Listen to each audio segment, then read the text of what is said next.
Добрый день, дорогие пекари! Сегодня мы с вами приготовим домашние беляши на закваске.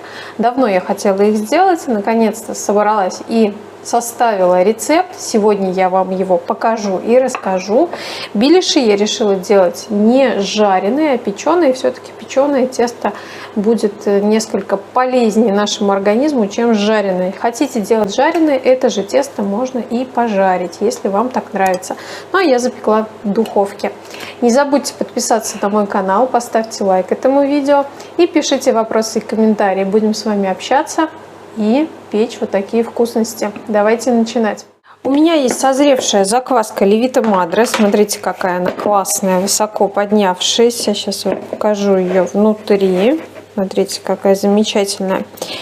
И я думала, что же такое приготовить. Хлеб мне пока не нужен, хлеб у меня есть, и решила я сделать беляши. Закваску вы можете взять любую, 100% влажности, Левита Мадре, можете взять остатки пшеничной закваски. Единственное, не очень желательно брать ржаную закваску. Посмотрите, у меня есть об этом отдельный сюжет о взаимозаменяемости заквасок, я рассказывала. Берем 200 граммов закваски Левита Мадре. Если у вас другая закваска, я напишу вам пропорции, вы возьмете свое количество. Наливаем сюда молоко, 150 граммов молока и 80 граммов воды.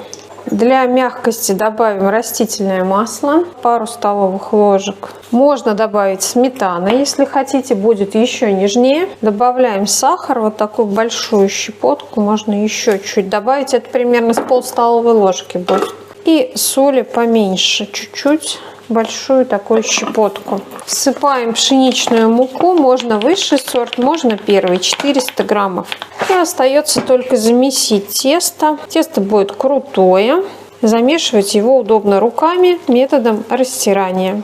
Когда тесто соединилось в миске, даже если осталось несколько сухих кусочков муки, выкладываем все на стол и хорошенечко промешиваем на столе. Я показывала подробно способ замеса теста растиранием. Посмотрите технику, чтобы вам было удобно замешивать. Собираем все крошки, все, что у нас осталось на столе. И смотрим на тесто. Пока оно еще не однородное, такое комковатое, не очень привлекательное. Поэтому, чтобы сейчас тесто стало чуть-чуть помягче, более податливым, эластичным, а мука впитала в себя масло и молоко с водой, которое я добавила, оставляем тесто отдохнуть минут на 10-15 и затем домесим. После 15-минутной паузы возвращаюсь к тесту, выкладываю его на стол. Оно, смотрите, какое понежнело, помягчело, и его сейчас будет очень легко и удобно замесить. Тесто у нас плотное, можно сделать мягче, если вы любите. Добавьте больше воды, больше молока, но оно будет подходить, и в результате подъема, и еще плюс под воздействием закваски, оно станет гораздо более нежным, чем сейчас при замесе. Замешиваем до однородности, до гладкости. Обычно это занимает минут 5, может быть 7. Примерно, как я и говорила, через 5-7 минут замеса тесто становится однородным, гладким. И можно оставлять его на брожение. Накрываем крышкой и оставляем при комнатной температуре. У меня сейчас плюс 21, примерно на 3-4 часа. Прошло 4 часа брожения теста. Смотрите, как здорово оно увеличилось. Сейчас взвесим и поделим тесто. Подпыляем муку на стол. Вынимаем тесто на стол. Классно оно бродит. Делить буду примерно по 60 граммов. Отделяю кусочек, взвешиваю. И так делаю со всеми. Поделила, получилось 15 кусочков. Теперь каждый кусочек нужно округлить и подготовить к формовке.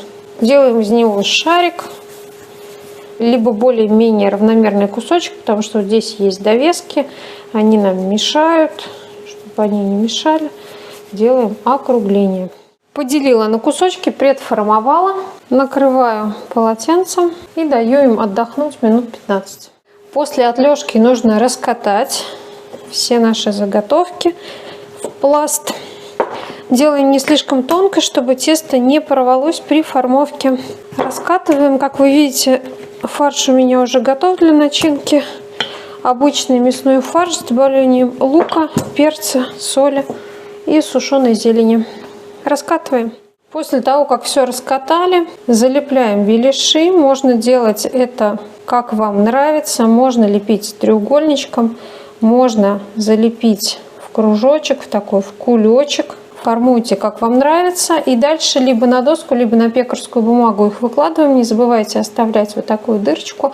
И можно их запечь в духовке, можно пожарить на сковороде. Выкладывайте, растаивайте с учетом этого.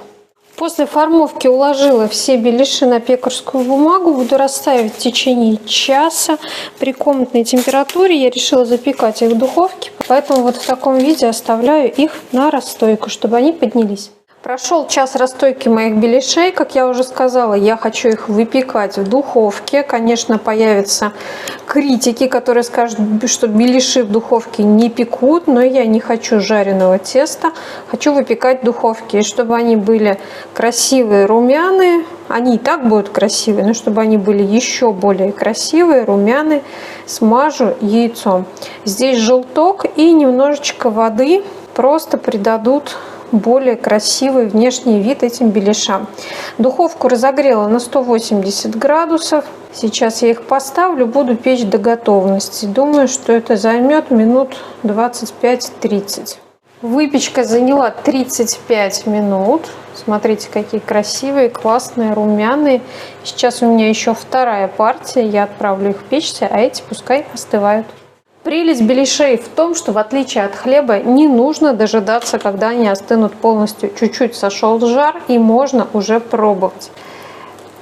Оп. Тесто тонкое, пышное. В этом тесте мне достаточно всего: и пышности, и плотности, и соли, и сахара. Результатом я довольна. Ну и, конечно, немалую роль играет начинка. Чем вкуснее начинка, тем вкуснее беляши. Ну и тесто тоже важно.